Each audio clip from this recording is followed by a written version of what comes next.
Back again. This time we're talking boilers, fault finding and using a multimeter. The boiler in question I'm using is a Navien boiler.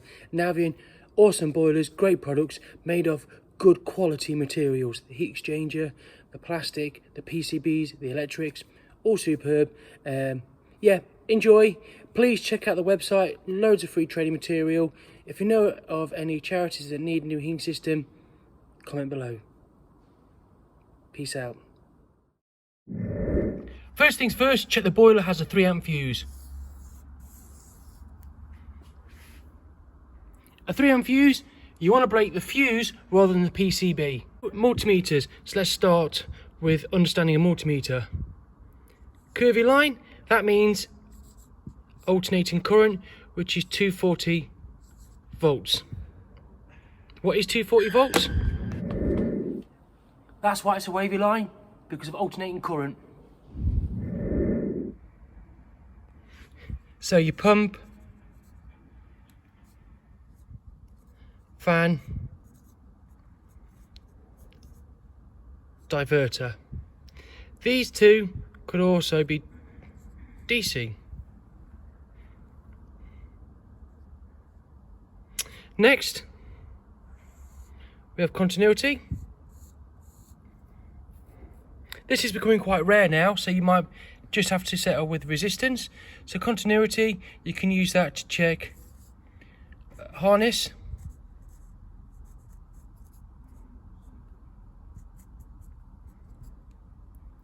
continuity of a fuse, high limit stat,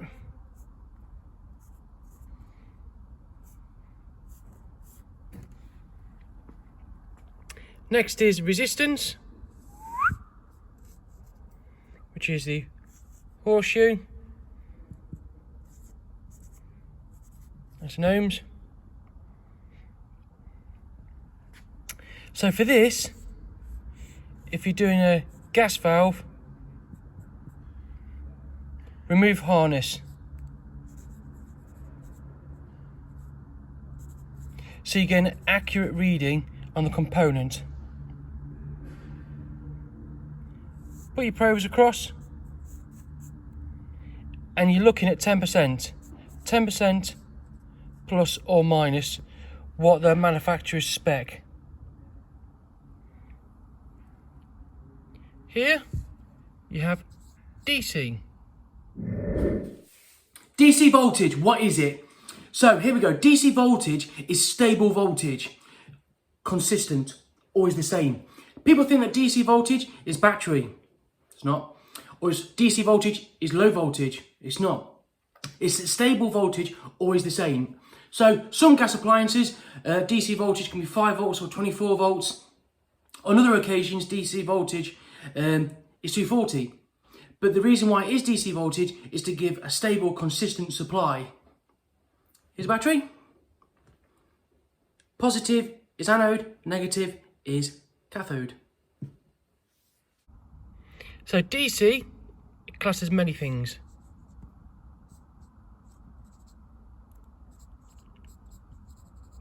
Low voltage, high, stable voltage,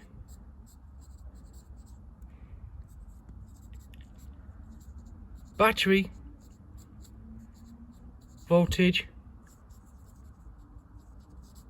chemical control. Okay, so DC, really, what you're going to be looking for, 5 volt DC, 24 volt DC. And these can be fans, aqua sensors,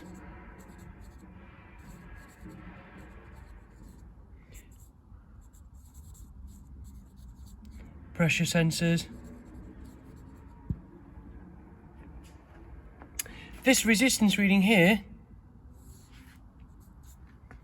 that doesn't apply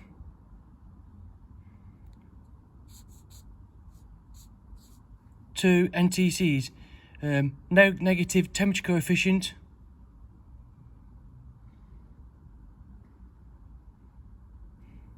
or negative thermistor conductor, various names for it. the readings you get are the answers. So what you'll find is, if it's cold, it's like copper. If it's warm, it's like wood. So really, if it's cold, it's like copper, so it can return a higher signal back to the PCB. If it's warm, it's like wood, nothing can conduct through it. P, power. Power is measured in watts. So when you go to buy a tool or an object, if it says, I don't know, 1600 watts or 1800 watts, that's the power. I stands for intensity, which is amps. V is volts. So that's a little formula there you can use should you need it. Here's another one. This can help you calculate amps or resistances, volts, amps,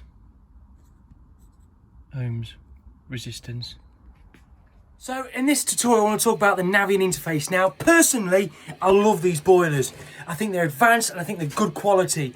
What makes a good quality boiler is the quality of materials that make that appliance. And these are good boilers. And another reason why I like it is because of the interface. It's got an intelligent interface. You can do a lot without taking the cover off. You don't take your car to a garage and them struggle. What do? They plug it in. So let's go for it. So you've just fitted the boiler. Let's talk about the interface. So press eco, flow, return temperature, hot temperature, cold temperature, litres per minute. So you've just fitted the boiler. Let's get it gas rated. So turn it off, press these two buttons. We're going to go into the parameters now. So press OK. 1, 2, 3, 4. So the good thing about this boiler is you can range rate it. So basically what this is, F, that's maximum rating and it's a percentage. So take off, say 6 kilowatts if it's a combi, and that will give you your heating kilowatt. So if it's a 24 kilowatt, it might be 18 on the heating. So 80% of 18 kilowatts, that's what's going to fire at. So because it's just heating up a small room, let's go into this and let's make it 50% powerful. So the good thing about this, it'll make the boiler consume less energy and gas. 60%, let's go there.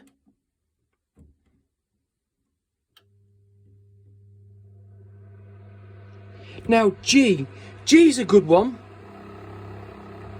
because that's the minimum rating. So if you fit in the boiler and there's a lot of radiators, there's a lot of resistance in the pipework, what you could do is you could change G to 40 or 50% and you could go into F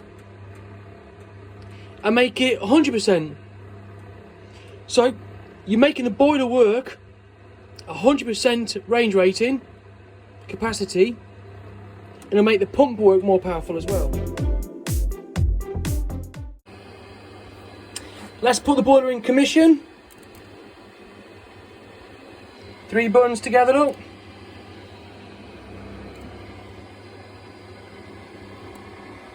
Go to 2, enter, normal operation, minimum, heating max, D max. D max is what you want to put it in high fire. You only adjust the gas valve in low fire. If you're fitting the boiler and LPG, 1 and 2, you move the diff switches towards you and you put the nozzle there. It's a little washer that goes inside. 4 is for open therm, 5 is low voltage. And you put your connections in 1 and 2. The Combi will take open therm and low voltage, but not 240 volt. An example, it's the whole process for all Combis, it's the same. This boiler's fantastic, cracking flow rate, cracking performance, good failure rates. It's a good boiler, but let's go through the process of no hot water on a Combi and what to look out for. So for hot water, any faults, the first thing you do, you check for demand. There's no fault if it doesn't know there's a demand. So let's turn the hot tap on. When you turn the hot tap on, the first thing you need to do is check the interface. See if it's registering the hot water. If it registers the hot water, the flow switch is fine. So let's go.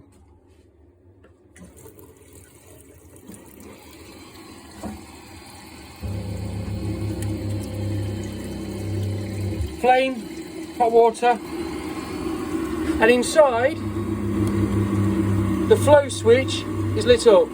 That tells you there's a demand there. Another way is to go to the interface.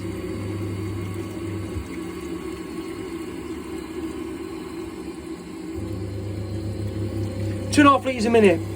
So from the interface, it's registering the demand, litres per minute. So it tells me the interface is okay, the PCB is good, and the flow switch is good. Water turbines, aqua sensors, flow switches, 95% of them have got a 5 volt supply in them. And that's low voltage DC. So DC means it's the V in the straight line on your multimeter. When it gets a signal back, it's half the voltage because of the impeller and the way it's got a magnet on it, and it creates the magnetism, the Hawes effect. Hawes effect, how the flow sensor works, or switch. Most of them have 5 volts DC supply. On the impeller is a magnet. Therefore, when water flows through it, when it spins, it creates magnetism.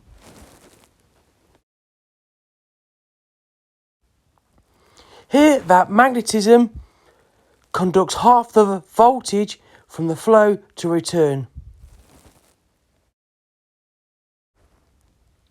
Therefore, the magnetism conducts 2.3 usually on the return, and this is what gives the boiler the signal for high fire for hot water.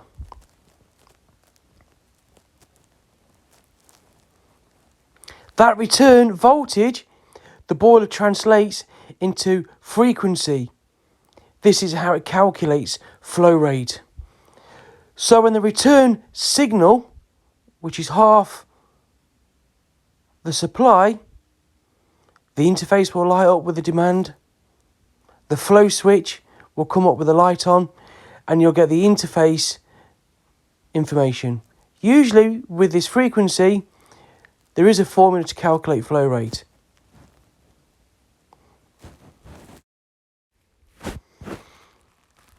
Here, I've got my multimeter out. I've gone from earth to live, switched it to DC. I've got a 5 volts DC supply, so the flow switch has a power supply. Now I've gone to the intelligent interface, I've gone to the test programs, and I've moved the diverter valve across, just to confirm the flow switch works, the interface works, and the diverter valve works.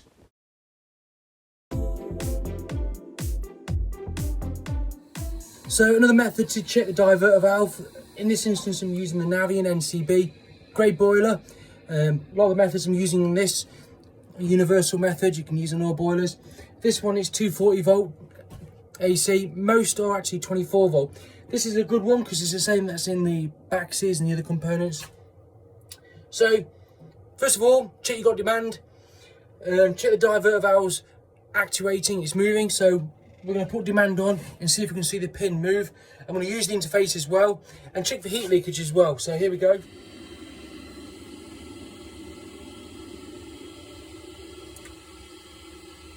Those 3 buttons. Select.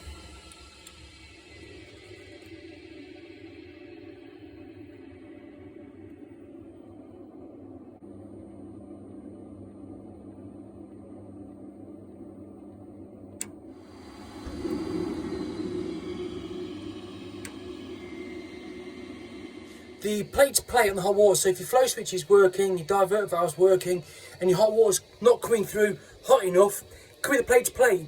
In that case, take it out, flush it with hot water, scalding hot water and cold water.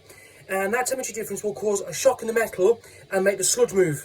So hot water, scalding hot water and cold water, put vinegar in it, put descaler in it, give it a tap, and that should free the problem up. And there's your plate's plate. Allen key there. Allen key there. Add boiling water and vinegar. Knock it about. Give it a tap. Blast it through with cold water and repeat the process. Keep doing that and you'll clear it out. The different temperatures in water create a shock effect to the metal and knock off the scale. First thing I'll do is I'll go to the interface and range rate G to a minimum of 40%. Then you look at the pump. And you look at the lighting on the pump. Next thing you could do, you could check the return. There's a line strainer. That's a real good initiative, that. There's a line strainer just there. Take that out, check it's clean, check there's no air in the system. Here the pump has 240 volts AC. Lighting on it. If it's an old pump or dirty system, you could undo the Allen keys and take the pump out and give the spindle a good clean, because it does work on magnetism. Here we have the best pump on the market, a Gunfoss pump. First things first, before you turn the boiler on or when you're servicing, move the anti-seize screw. Next, you have 4 Allen keys. It might help if you were to dismantle it, clean the impeller and clean the magnets.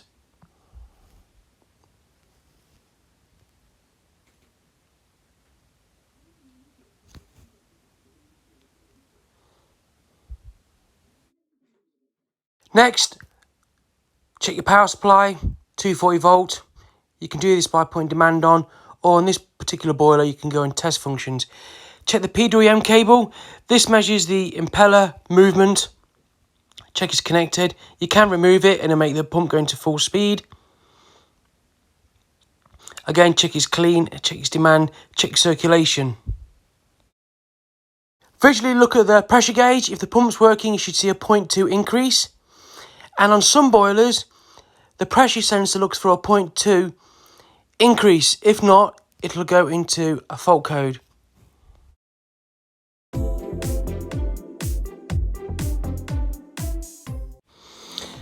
High limit stats, they prevent the boiler from overheating. Switch the power supply off to the boiler. Basically 2 metal strips that create continuity. To check this, switch your multimeter to continuity, or check resistance across the two. You're looking at 0 or close to 0.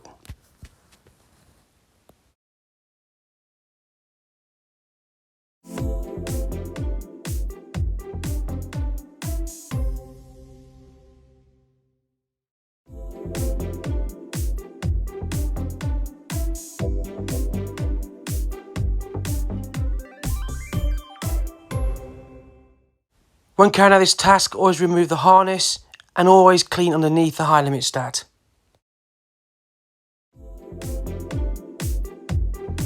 So this tutorial we're going to talk about gas valve, how to fault find on the gas valve. You want to get it right when you're fault finding, else you'll be forfeiting the cost of the component. So various methods of checking the gas valve. Let's go have a look. So here we've got the Siemens gas valve. So before you start dismantling anything, always check the filter is clean underneath. Under the union, just give it a tap. Check there's no blockages in it. What you can do is put your U gauge on.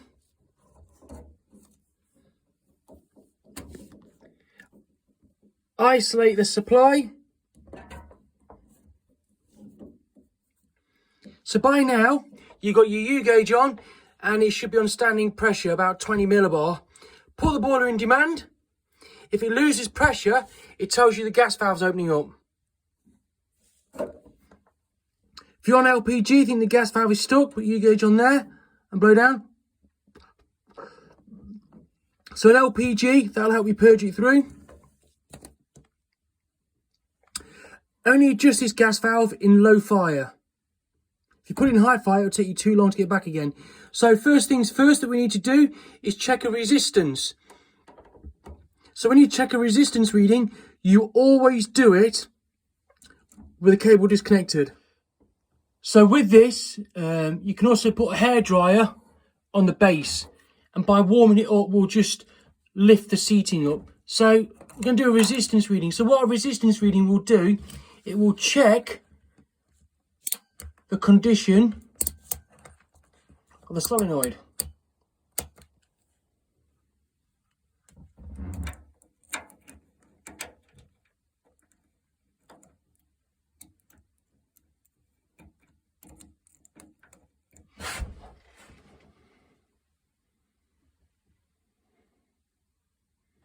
So whenever you're doing a resistance reading, always disconnect the cables. So you're doing a resistance reading on the actual component, on the actual motor. So there I've done a resistance reading on the solenoid.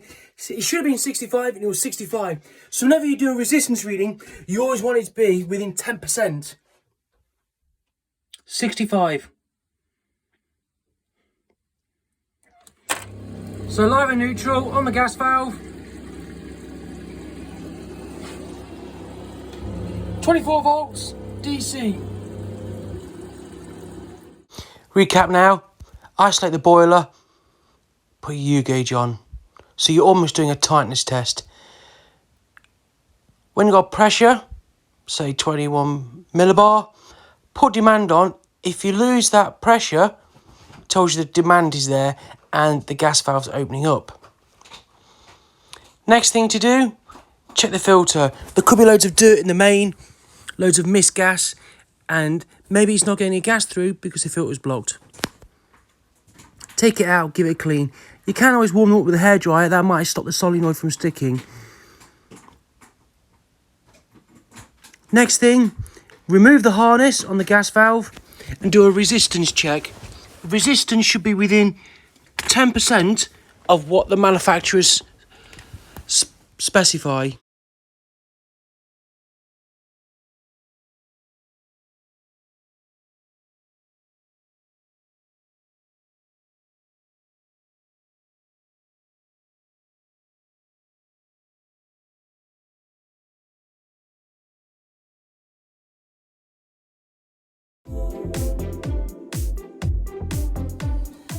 So I'm going to test the fan on this appliance. These boilers are bloody good.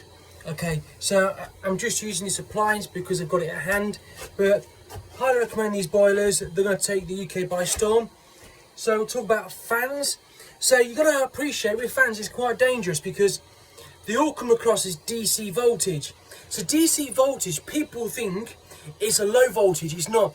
DC voltage is voltage that's the same. So on this it's 340 volts DC, so that's high voltage but always the same voltage. So don't think, oh, DC voltage is safe. It's not, guys. It's high power. So usually fans do the 24 volt or high voltage DC. In this case it's high voltage DC. Again, there's loads of methods you can check a fan. First is a fault code. The fault code will work pretty accurately because it's going to use a tachometer. You're going to have target speed and actual speed. Over to the drawing. The next method to check the fan is to use the interface. We're going to turn it on and then we're going to check for voltage.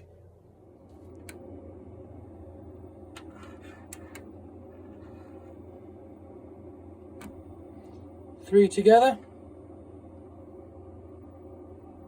Task sequence. Select. We're going to go to the fan. Select.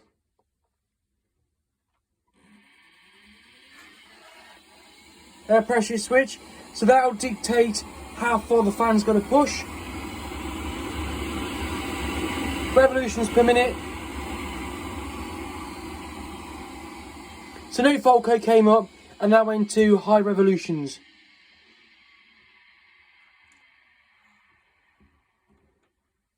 Fans, so here we go. On the propeller there's a magnet.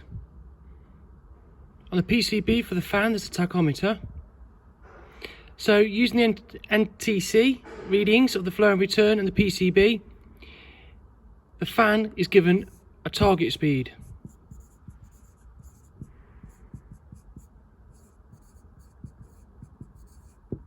That's to put in high fire or low fire, modulate it down. The tachometer measures the actual speed.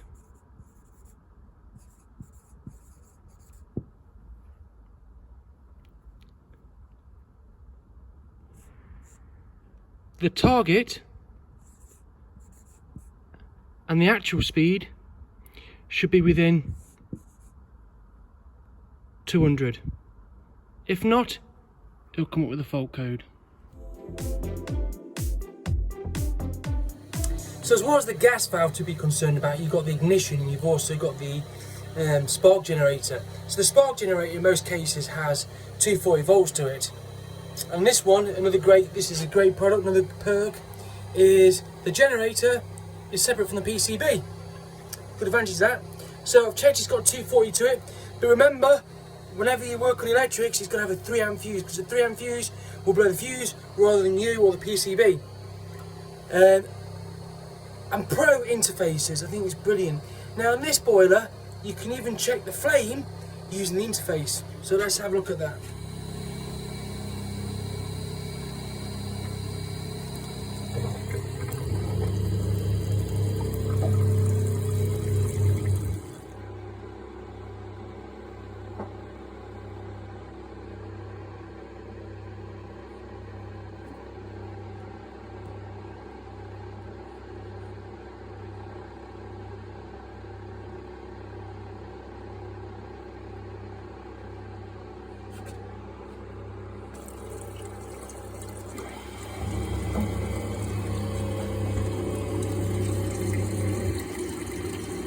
So going below 70 proves it's a good flame, because it's absorbing the 240 volts and converting it to a DC volt.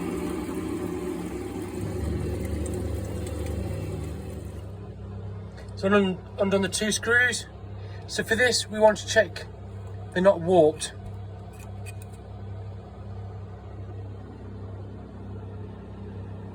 So check they're not warped, check they're not damaged. Check the ceramic disc isn't cracked. You can also check the resistance between the cable and the electrode.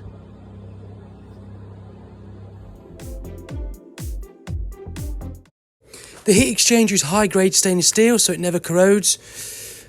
Inside, downfiring, Kevlar bulletproof vest, heat resistant burner mesh. The heat exchanger has turbulence fins in, so that heats all the molecules of the water up. It's got preheat fins underneath that, like a plate to plate, and around you've almost got a preheat pipe that goes around the heat exchanger.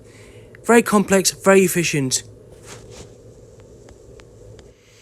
Due to the design, the efficiency in high-grade stainless steel, you don't have to open it up for servicing at all, even after 5 years.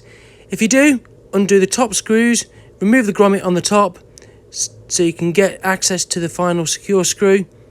That's it. All you got to do. Cracking bit of kit.